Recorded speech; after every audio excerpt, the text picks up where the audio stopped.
Départ Buenos Aires, arrivée Lavalle, petit village du centre de l'Argentine.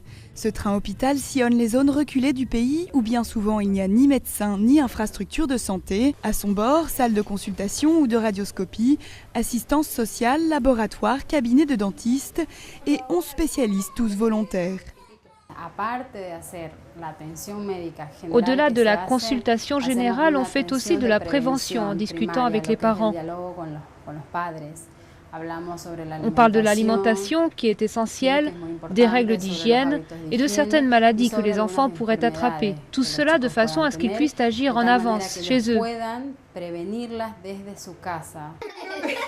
3 wagons où les soins de base sont dispensés gratuitement aux enfants dans un pays où la mortalité infantile s'élève à 12 pour 1000. Le train fête cette année ses 30 ans de soins, 6 voyages par an et plus de 2000 enfants suivis chaque année.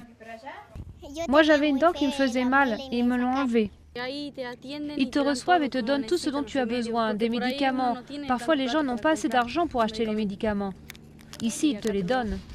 À Lavalle, l'hôpital le plus proche se trouve à 50 km, une distance prohibitive pour certaines familles, et son absence se fait parfois cruellement ressentir. En septembre dernier, le neveu de Liliane est mort d'une leucémie détectée trop tardivement. Si le train avait été là, ça ne se serait pas passé comme ça. Ils auraient fait des analyses et payé pour le transport de l'enfant jusqu'à l'hôpital de Buenos Aires. Et le voyage réserve bien des surprises aussi pour les médecins. Nous avons vu beaucoup de mâchoires parfaitement saines. Peu soignées, mais saines. C'est très lié à l'alimentation. Ici, l'alimentation n'est pas aussi artificielle que dans la capitale.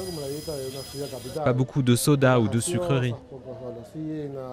Les consultations se prolongeront jusque tard dans la soirée.